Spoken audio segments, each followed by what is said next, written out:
vamos a ver.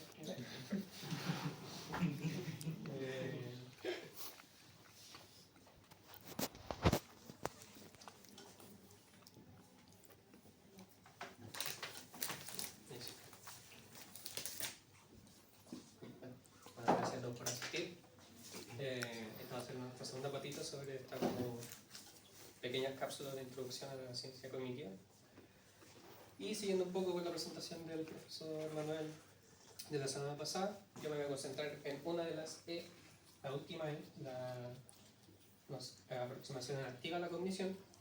Y bueno, eso se va a tratar la presentación de hoy en día. ¿Cuáles son sus características principales? Un poco más o menos de cómo caracterizarla, algunas influencias históricas que hay. Eso sí, y está el disclaimer, yo voy a caracterizar la aproximación en activa desde la postura vareliana. Yo soy muy fan de Varela, así que yo tomo un poco más su visión, o más bien trato de reconstruirla ya que no está con nosotros.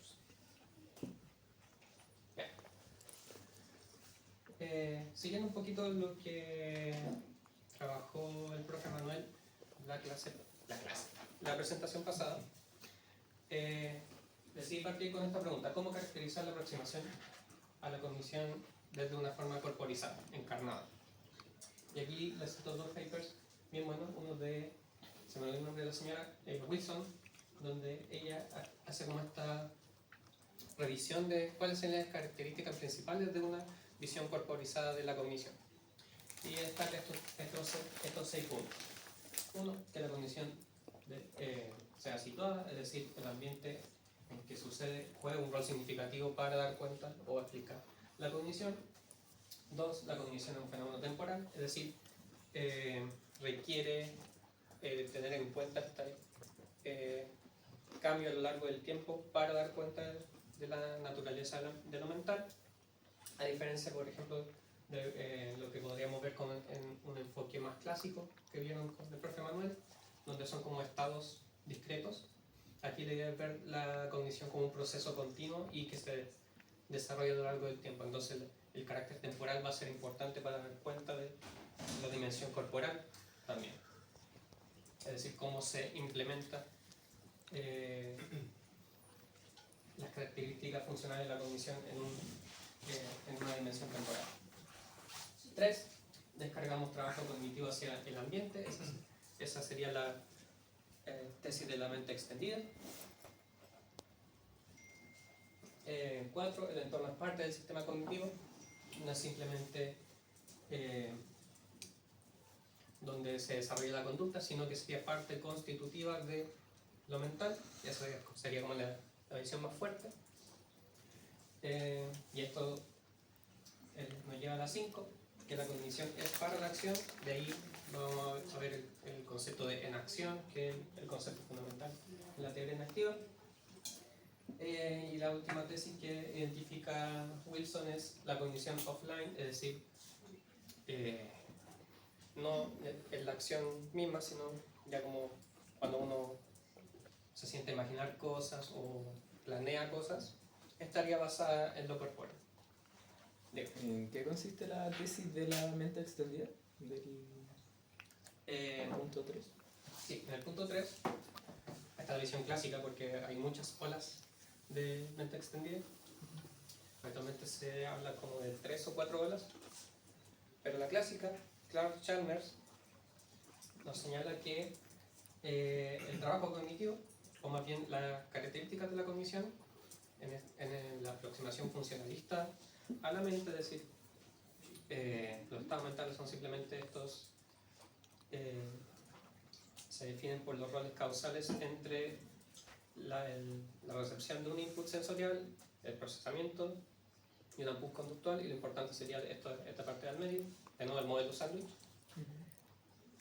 Si es que algo fuera de nuestro cuerpo opera bajo esos mismos parámetros, es decir, cumple con la función, podemos decir que entonces la mente se extiende. Esto es simplemente una crítica a la definición funcional o a la aproximación funcional de la mente. El ejemplo clásico, Sí, el de la libreta, que una persona, por ejemplo, que tiene mala memoria y anota todas las cosas en la libreta, según esta visión, uno podría decir que la libreta funciona como parte de la memoria y no solamente como una herramienta que yo ocupo, sino como parte del circuito. sí. Y que el rechazo para decir que no es cognitivo o no tiene un rol cognitivo no sería no se cumpliría, porque en principio, si uno adopta una postura funcionalista, debiese decir entonces si funciona al igual que mi proceso interno, también uno podría decir que también funciona como la mente. Entonces ahí, por eso se dice que se extiende. Y ahí la crítica de algunos teóricos de la cognición corporizada es que sigue entendiendo lo mental siempre como predominantemente cerebral. Y si uno adopta una visión funcionalista, no necesariamente lo interno es lo que prima. En fin, eso más o menos. ¿Quedamos acá? Sí. Y también Shapiro, que... no, creo que el handbook lo tiene el profe. Porque el mismo Shapiro. No, no. Perdón, hace poco tenemos un handbook de Embodied Cognition, que lo tenemos acá. Y este es Lawrence Shapiro, y él identifica 3 metas investigativas del programa de investigación corporizada. 1. Habría un énfasis en la contribución de procesos físicos corporales al proceso de la cognición. Ahí está el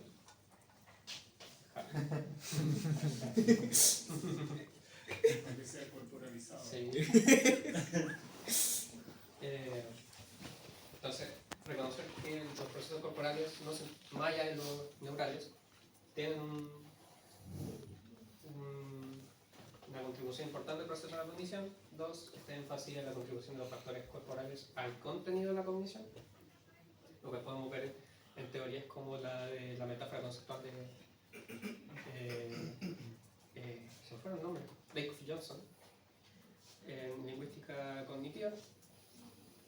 Y 3, un énfasis en la importancia del acople del cuerpo con el ambiente para dar cuenta de la cognición. En lo que sigue, lo único que se va a rechazar en la teoría inactiva es esto, la idea de que hay un descargue. ¿Por qué? Por la idea de acople. Eso lo voy a explicar más adelante, pero más que nada porque en la teoría inactiva se rechaza tajantemente, y de hecho también en la teoría autopoyética de la cognición se rechaza que el agente esté separado del ambiente, y entonces también se rechaza alguna idea como de interno-externo. No existe, entonces la idea de que se descarga no tiene sentido en esta aproximación. Además, repasando un poquito al cognitivismo clásico, bueno, no me voy a detener tanto en todas estas cuestiones, pero repasando lo que se dijo la semana pasada, la teoría inactiva precisamente emerge como una respuesta crítica a la visión del cognitivismo clásico sobre cómo sería el fenómeno de lo mental. Y yo, al menos como el modo en que entiendo la teoría inactiva, es más que nada como una propuesta de revisión de los fundamentos y los supuestos, para la redundancia, fundamentales para la investigación científica de la mente. Y tal como vimos con el profesor Manuel, el cognitivismo clásico se compromete con una teoría representacional y computacional de la mente. Ahí donde lo que prima es la analogía con el computador para entender lo mental, esta distinción entre hardware y software. También está la tesis de realizabilidad múltiple, es decir, que lo mental o la cognición puede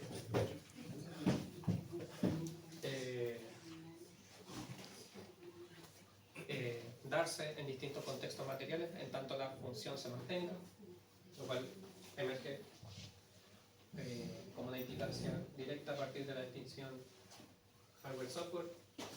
También están los 3 niveles de análisis de Mars, entre computacional, algorítmico e implementación, lo cual no es tan relevante para lo de hoy. Y lo importante aquí, la cognición sería procesamiento de información, manipulación de símbolos o representaciones mentales internas. Y ahí es donde el inactivo dice no es nada de eso. Bueno, van a ir a rechazar prácticamente todo el inactivo.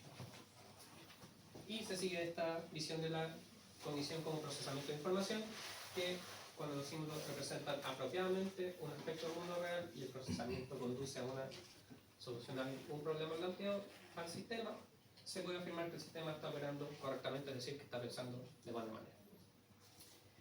Y quiero que se queden con esta imagen del pajarito, porque va a ser importante para después ver cómo se entiende el conocimiento desde la teoría activa y sobre todo ahí me voy a apoyar de una analogía que hacen para comprender el conocimiento Varela Maturana. También un pequeño mapita de dónde estaría situado el anarquismo en comparación a la visión clásica. Esta sería la visión clásica, tenemos la mente extendida, la lingüística cognitiva, todas estas podrían encajarse dentro de un panorama funcionalista. Y aquí tenemos este gran círculo que sería la aproximación corporizada de la ciencia cognitiva, y como pueden ver puede ser rechazando representaciones mentales internas o también puede ser vista dentro de un panorama funcionalista. Y ahí para mí el gran paradigma es la lingüística cognitiva, que está entre ¿Ese los dos. esquema de dónde es?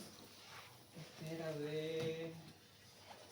creo que un artículo de Proeza, si no me equivoco. Ya. Bueno, yo diría que la lingüística cognitiva se ha desplazado cada vez más un poquito hacia allá. No completamente, pero no al lado no representacional, pero sí se ha desplazado más hacia yo diría que estaría dentro de lo que la ciencia cognitiva corporizada. Sí. Si es que no consideramos el generativismo como lingüística cognitiva. Pero lo fue siempre, ¿no? Digo, yo en tanto lingüística Yo cognitiva... quisiera conexionismo en los 90, pero actualmente ya incluso hay modelamiento dinámico. Entonces, ya que está más... Claro. A menos que consideremos el generativismo. Si está el generativismo incluido, está bien. Que yo digo que el término lingüística cognitiva surgió con Claro. Jacob y Johnson. Claro, como una crítica al significado más estructuralista, más corporizado. Pero se puede interpretar Jacob y Johnson con representaciones. No, sí. Ya, en fin, discusión filosófica. Pero lo importante es que vean que el anarquismo está completamente opuesto al cognitivismo. De ahí también tenemos robots autónomos. Esta era se me fue la sigla, pero era como contingencias sensores motores, eso. Que yo al principio pensé que era más o menos lo mismo que robots situados, cognición situada y robots, pero en fin, lo importante es ver que el anarquismo es sumamente distinto a cómo se entiende habitualmente la mente en un computador. Bueno, lleva a Panchito. Y sobre todo esta figura del Ouroboros, que va a ser importante teniendo en cuenta eso. ¿Por qué es importante los Ouroboros? Según yo, o al menos a mí me aclara mucho la visión del conocimiento que tienen, sobre todo Maturana y Varela, y sobre todo Varela, en esta idea de que el conocimiento es como este proceso circular que no tiene fin. Y una de las críticas que, si bien no se mencionan tanto en la literatura, yo creo que es fundamental, es la visión de conocimiento que implica el cognitivismo clásico. Porque tenemos tres elementos.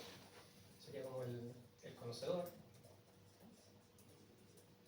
los medios que ocupa este conocedor para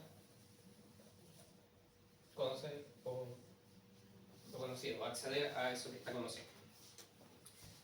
Lo que pasa en el cognitivismo clásico es que hay una quiebre entre estos tres elementos. Que si la gente que ha leído el árbol del conocimiento verá que eso es como imposible para una teoría autopoética de la cognición. Y lo que va a intentar recoger el anarquismo es esta crítica de que no puede ser que el conocedor y lo conocido estén en dos dimensiones completamente distintas, porque el conocedor nunca va a tener un acceso directo a la realidad, siempre va a estar mediado por su representación, es decir, estos serían dos medios para lo conocido, pero al final el conocedor lo único que va a tener son sus representaciones.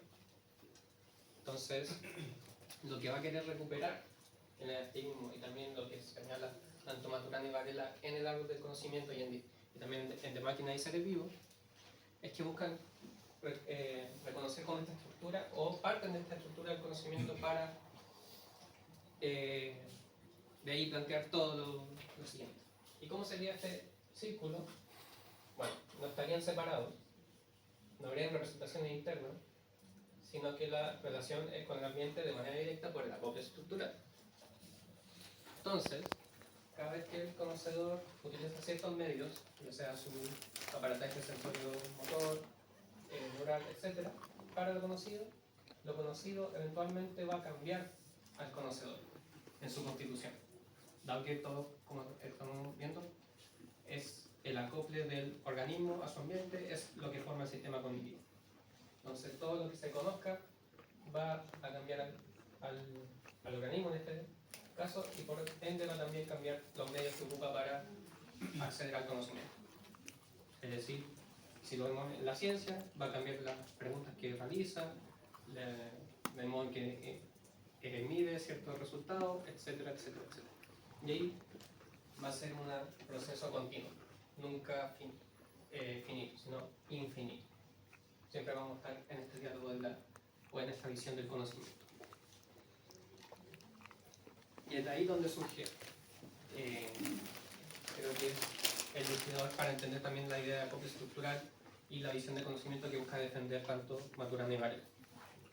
Pero ya, alejándonos de Maturana y quedándonos con Varela, veamos la visión de cognición que intenta defender el activo. La cognición entonces se entiende como la constante búsqueda o creación de sentido, sense making, que caracteriza a la gente corporalizada en interacción con su entorno físico y social. El Porobolus. Hay un rechazo a la comprensión de la cognición como un sistema computacional y representacional que puede ser estudiado de manera aislada de su contexto. Eso también es una implicancia que tenía el conectivismo clásico. Uno puede estudiar la mente aislada de su contexto. ¿Y cuál es la implicancia de eso? Que es sumamente problemática desde el conectivismo, es que empezamos a dejar de hablar de la experiencia cotidiana. Y esa es uno de los desiderata, una de las cosas que debiese cumplir una teoría de la cognición bajo el enactivismo. Dar cuenta de la experiencia diaria. Si solamente tenemos la idea de los procesos subpersonales, ya sea computacionales, neurales, etc., no tenemos toda la teoría, o no tenemos todo el fenómeno. Y ahí es donde se engancha nuevamente con esta tesis fuerte sobre la constitución de la mente. La mente no está separada del cuerpo, del ambiente y los otros. Hay un rechazo de diversas dicotomías como la división entre interno y externo, ley de extensión, cosas así. ¿Y por qué el activismo es mejor caracterizado por ser una aproximación más que una teoría? Bajo mi visión del activismo es porque no está como, no sienta muchas bases como definitivas, más allá de, si bien hay una propuesta de compromisos metafísicos, compromisos epistemológicos del conocimiento, la idea es como ver, postular estas necesidades teóricas para ver cómo podría formularse una ciencia cognitiva del futuro. En el 91, cuando empieza con el libro de Embodied Mind. Sí, y tal como pongo acá, es más bien, o al menos como yo lo entiendo, una nueva forma de conceptualizar la cognición y una revisión a los supuestos del estudio científico de la mente en ese entonces. Y yo creo que, al menos, así una batalla que se ha ido ganando, de a poco al menos, sobre todo respecto a validez ecológica, la importancia de que tenga este carácter ambiental a la hora de estudiar diversos fenómenos cognitivos. Ya. Y por eso el camino medio. Ahí hice con Photoshop porque me gustó el pan. Pero en fin, el camino medio. El camino medio es algo que mencionan en el libro del 91 de Cuerpo Presente o de Embodied Mind, que es como una de las características de la propuesta negativa, donde, y aquí les voy a traducir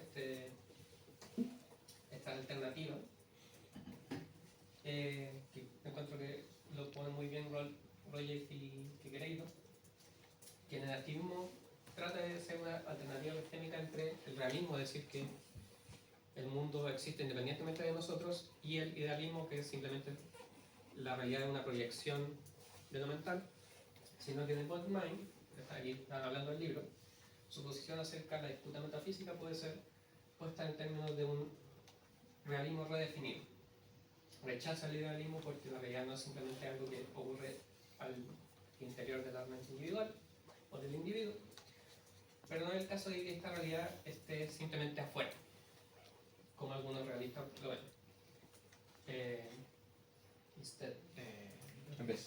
En lugar de eso. En lugar de eso, somos parte de una realidad de la cual nosotros, ¿cómo decirlo?, hacemos surgir en relación a nosotros mismos y a las cosas, en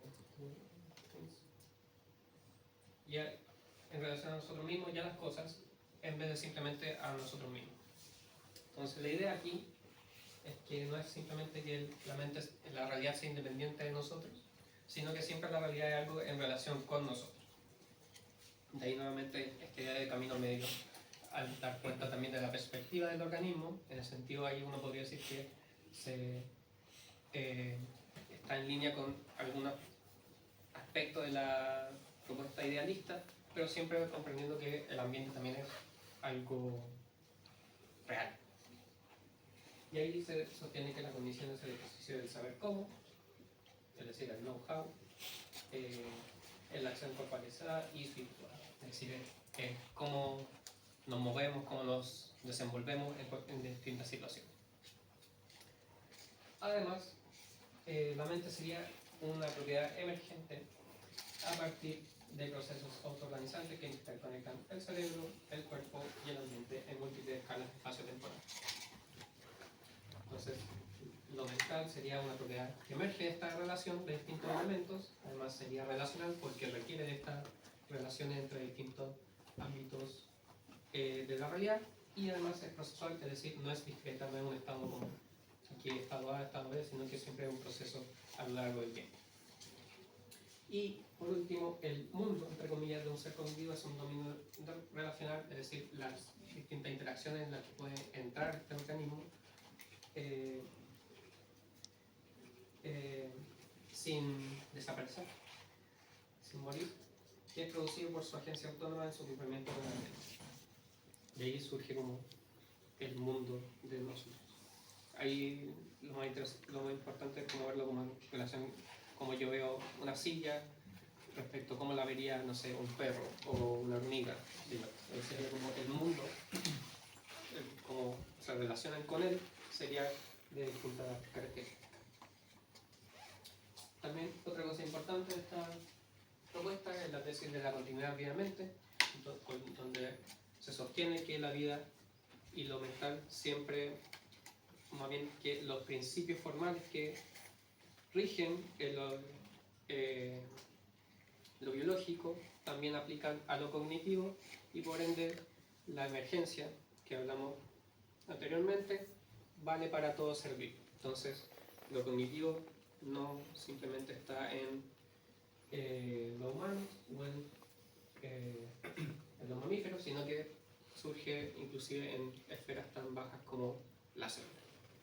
Ahí es importante también esta distinción entre, bueno, esta es una distinción de Husserl, si no me equivoco, entre Lipp y Körper, que es la distinción entre cuerpo vivido y el cuerpo físico o biológico, donde ahí la teoría activa tiene un compromiso metodológico y también yo diría hasta cierto punto ontológico con la fenomenología para el estudio de la estructura de la experiencia y la conciencia subjetiva. Del mismo modo, el análisis fenomenológico se en línea con la representación dinámica a la cognición, entregando otro aspecto de la corporalidad que nos permite una visión más integral de la cognición. En este sentido, ahí el enetismo se destaca por esta afectividad dual. Una cosa sería como uno puede caracterizar los cuerpos biológicos desde la tercera persona, pero también es necesario también tener en cuenta la experiencia de ese cuerpo biológico, por eso el cuerpo vivido. Y ahí podemos ver que el cuerpo vivido comprende tanto nuestra subjetividad como intersubjetividad y el cuerpo, ¿cómo se llama en inglés? En español, pero el cuerpo físico, como todos los procesos fisiológicos. Pero todo esto dentro del mismo, de la constitución del ser vivo y hasta en algunas cosas la persona.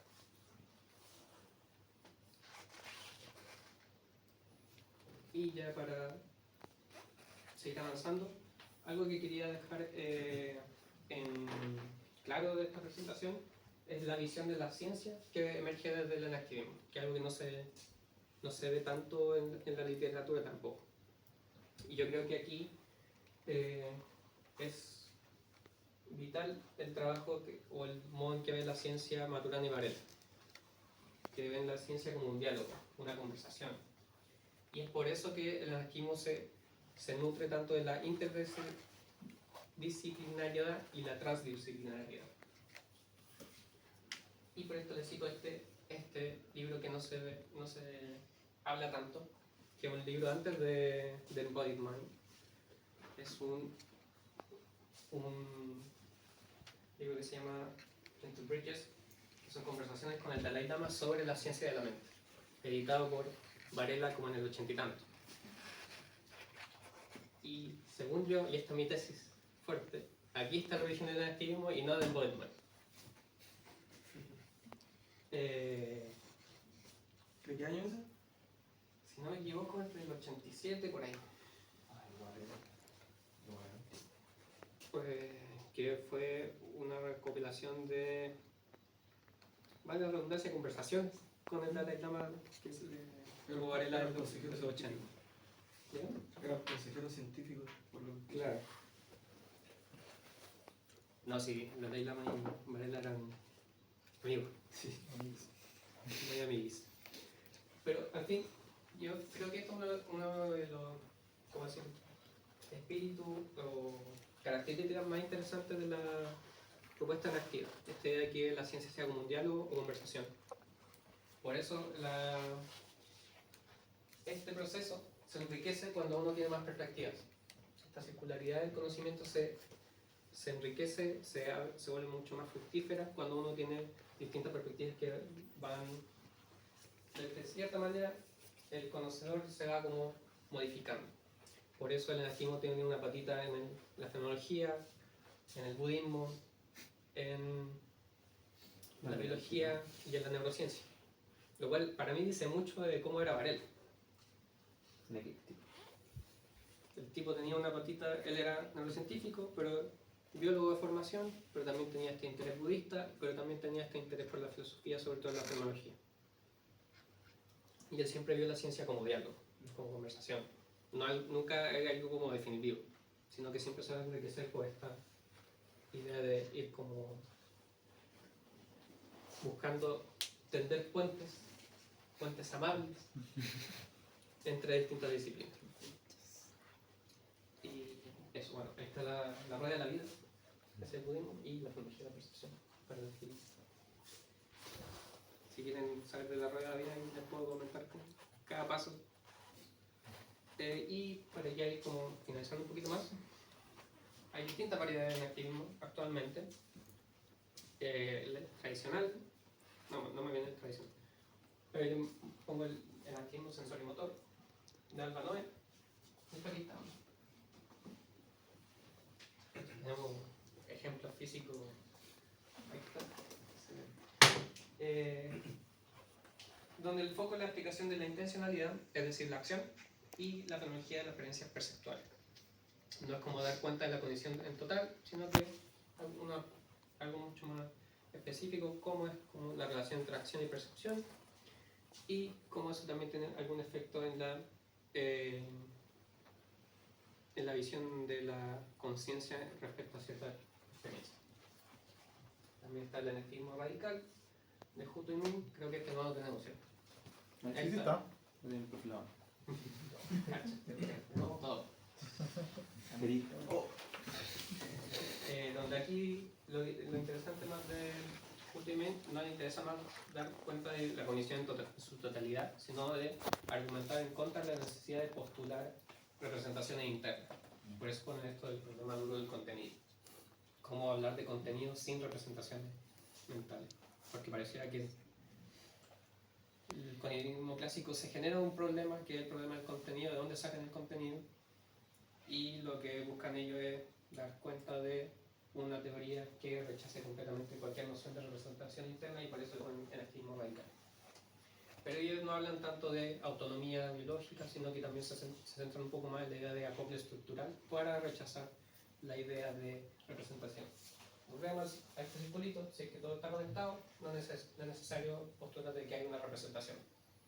¿Por qué? Porque si es todo el sistema, ¿por qué el sistema se representaría una parte de sí mismo?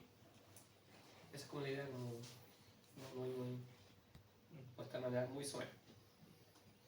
También tenemos algunas propuestas más raras, que es el anarquismo computacional, que ahí busca como hermanarse con la idea de computación, pero no a través del cognitivismo clásico, sino de ideas más actuales como el principio de energía libre. Ahí yo creo que Gabriel tiene más que decir más que yo.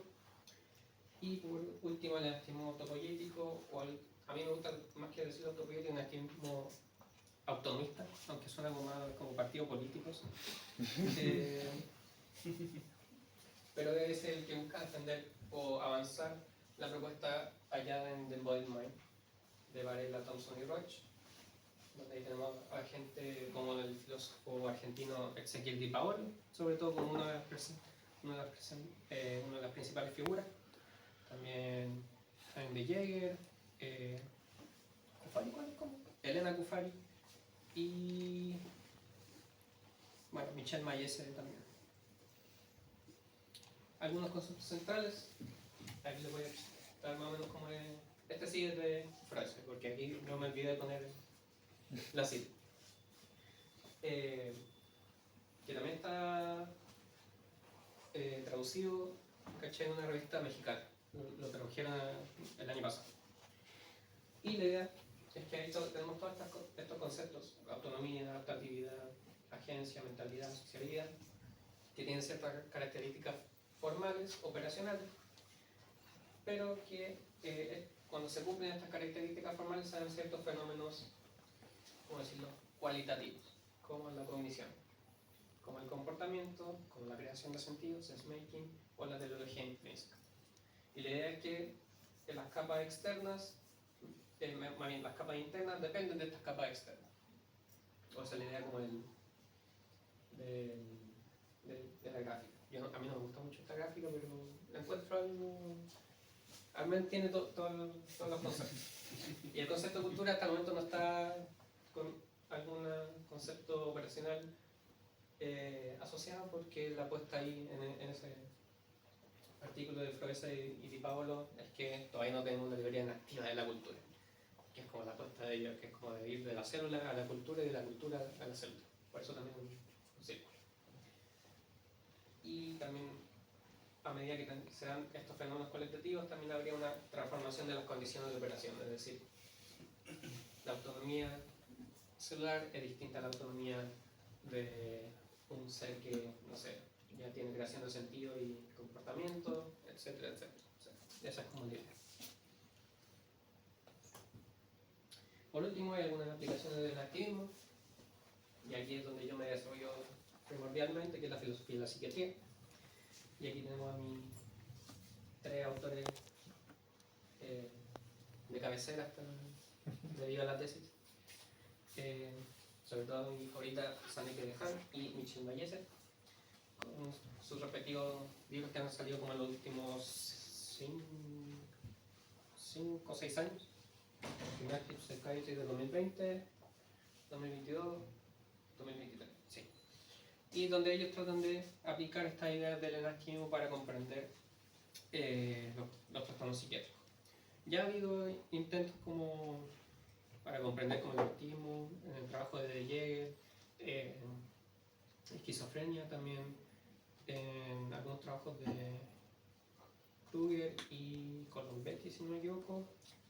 Y bueno, también trastorno de personalidad, Mayese trabaja harto. Gallagher también trabaja harto trastorno de personalidad aplicando anarquismo para entender condiciones, pero estos tres se destacan porque buscan como refundar o reconceptualizar la noción propia de trastorno mental bajo términos enactivistas. Y eso.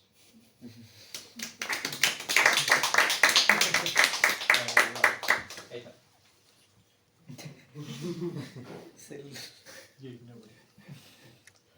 Preguntas, comentarios. Dudas, El comentarios. delegado de... Yo siempre hago la referencia a Hideo Kojima en todo eso. Sí, Hideo Kojima. Si no, digo, Yo, o sea, es más ligado a lo, cómo ven los enactivistas el tema de ser capaces de computar procesos cognitivos o la mente, o cómo lo ven ellos, porque yo la traba que veo, así como a simple vista y sin conocer el activismo más que con esta presentación, es que el tema de que al ser ver el conocer como un proceso carnado en donde el ambiente juega un papel fundamental y al ser el ambiente como no computable, esa sería como la principal traba ya. del que presenta el enactivismo al... Sí. Es que al rechazar representaciones no hay la idea de computación. Bueno, ahí alguien puede que tenga diferencias conmigo. Si es que uno rechaza representaciones, ahí es difícil al menos articular la noción clásica de computación, porque ya no estaría haciendo ninguna operación sobre símbolos internos. Entonces, al menos tradicionalmente, la idea de computación y representación interna, cualquiera sea, si ya sean representaciones neurales, psicológicas, modales, amodales, etc., van de la mano. Si no hay representaciones, no hay computación. Esa sería como la visión o el rechazo clásico en los 90. Ahora hay teorías de la computación que yo no cacho, la verdad sí, que definen cosas raras como que hay computación sin representación lo puede decir Gabriel mejor que yo. Sí, después lo voy a explicar. Ahora, Ah, ya. Hypeando.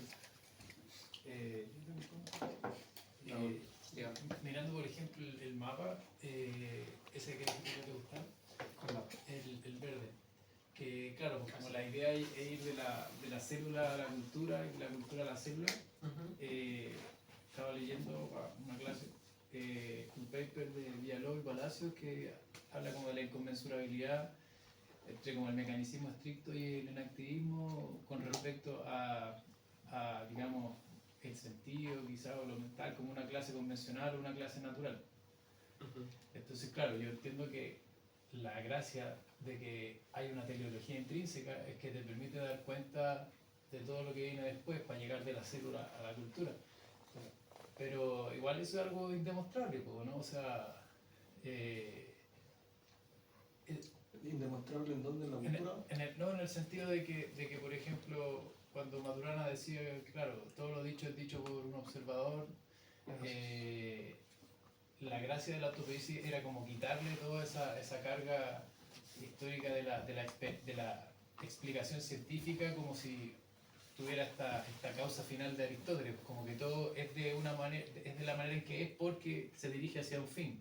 Entonces, quitándole esa línea que manda, digamos, su destino, está este mecanismo, esta explicación mecánica, pero claro, es medio problemático volver a poner una teleología intrínseca. Y estoy aprendiendo esto, entonces estoy metido ahí, pues cómo se defiende el enactivismo frente a que la idea de teleología está siempre en el discurso, está siempre en el ojo del observador y al no poder acceder a esa realidad externa, digamos, es imposible saber si de verdad emerge una teleología por pura organización o no sé. Bueno, ahí es como, bueno, sí, ya que estoy leyendo Villalobos también, que fue mi tutor de tesis.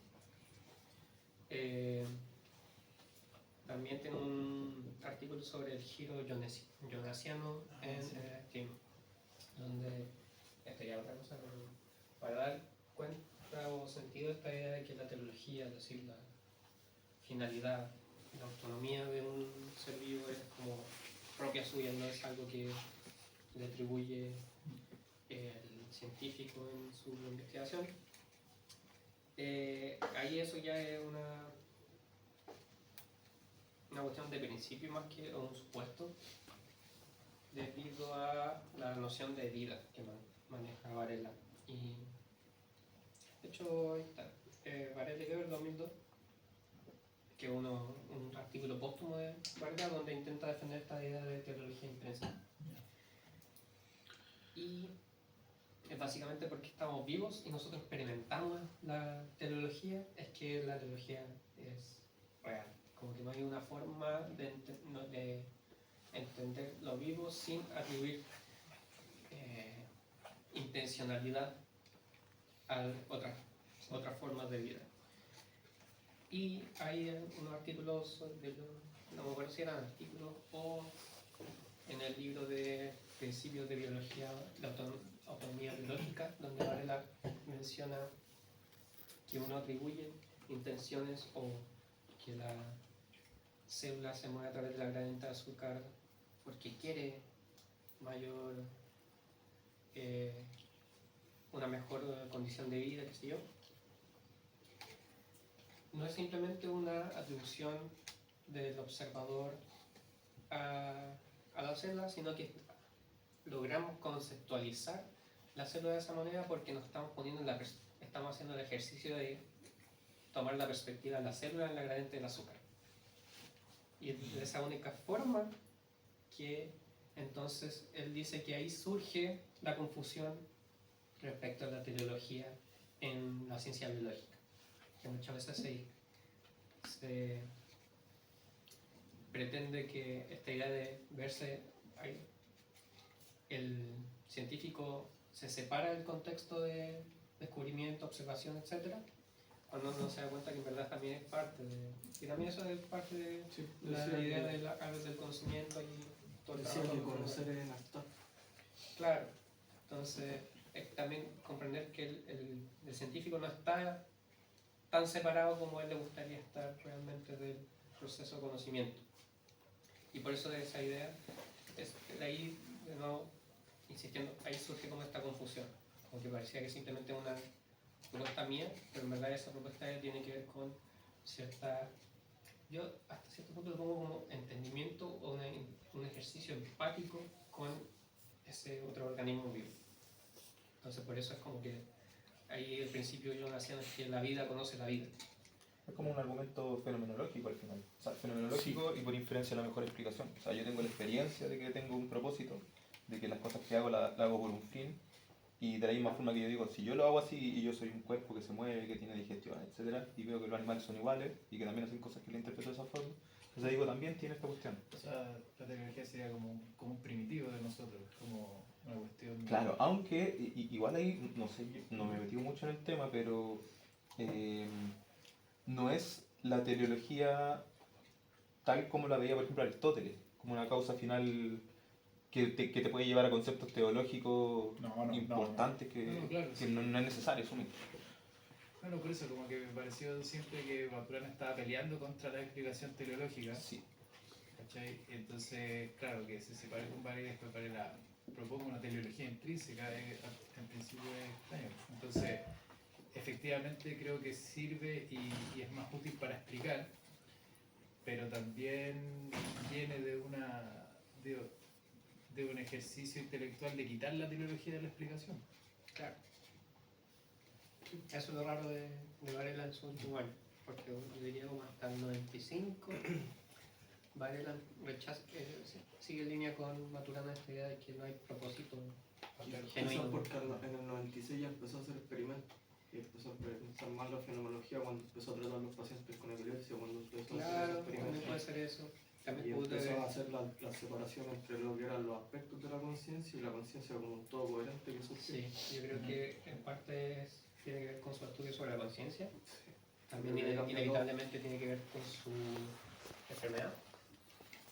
Y Thompson también especula que tiene que ver con su lectura de Kant. Que también Kant defiende que los organismos son la teología es una propiedad intrínseca del ser. Aunque sí es observador dependiente en Kant. Observador independiente, pero es porque la estructura de la razón no puede pensar la vida fuera Claro. sin teleología. ¿Me permiten que una pregunta plantear? Que aquí me causa confusión cuando quedamos delante sobre eso mismo, entre lo que es la cultura y lo que es, por ejemplo, a nivel celular. Hay una entrevista que Varela habla sobre ese mismo tema, está en Francia. De hecho está en el hospital de Francia. Y empieza a hablar sobre la Francia. Y dice que surge esta cierta como atmósfera, o sea, dice que la Francia existe, o sea, nadie puede negar que la Francia no existe, pero no existe en ningún lado, sino que existe en las conversaciones de la gente, en la atmósfera que... Y dice que eso sí o sí afecta lo biológico de cualquier organismo que esté sumergido dentro de esa red, porque lo hace parte, sin querer o no. El ambiente te moldea. O sea, no es que te moldee, sino que es una interacción, se están actando constantemente. Entonces, viéndolo desde el punto fenomenológico, es como un buen ejemplo. De hecho, él mismo lo da. Es como para aclarar. Claro, sí, es que, bueno, ese también una de las críticas que tiene el anarquismo es como esta idea de acopio estructural. Y eso, todo eso es el sistema cognitivo. Ahí, delimitar el sistema cognitivo se vuelve dificultoso. Pero Varela siempre fue muy consecuente con esto y él, yo creo que mordía la bala, como se podría decir. ¿Por qué se vuelve intratable? Disculpe. Porque al final, si es que, digamos que tú y yo estamos conversando ahora, yo soy un sistema cognitivo, pero ellos también nos están escuchando. Entonces yo también soy parte de ese sistema cognitivo.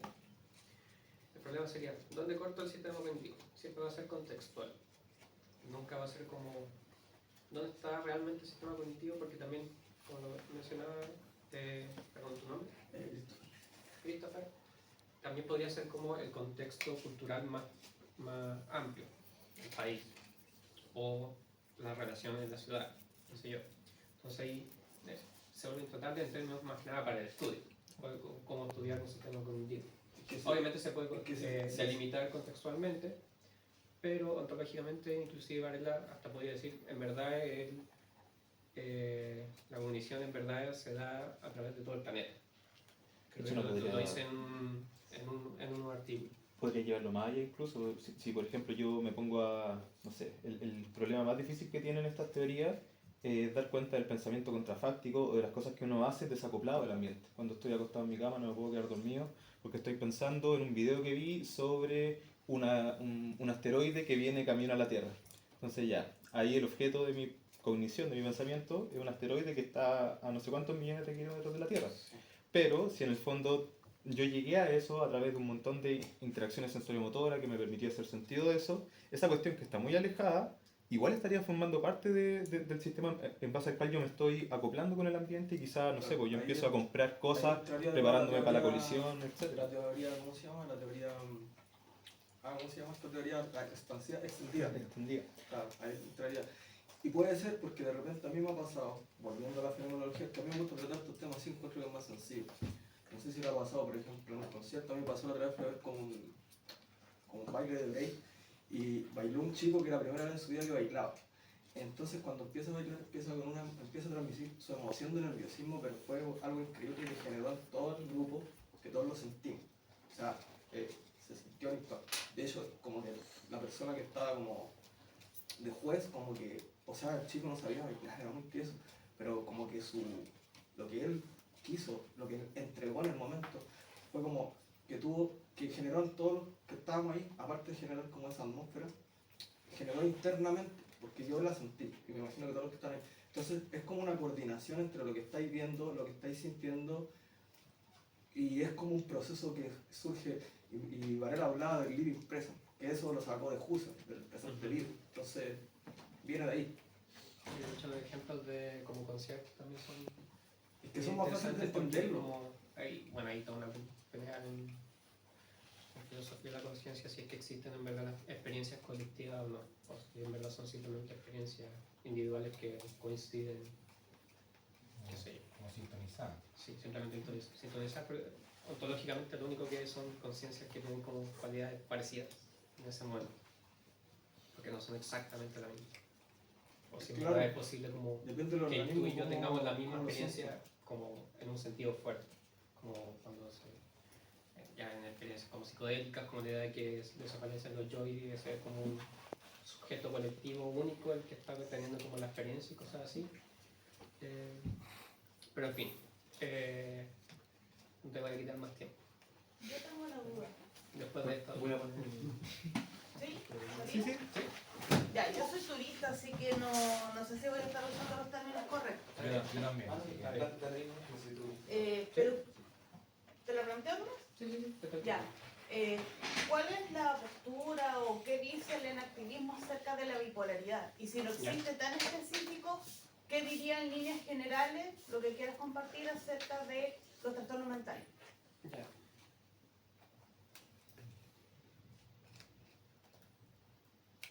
Como estoy recordando todo lo que escribí en la tesis. Es que es un tema súper importante hoy en día.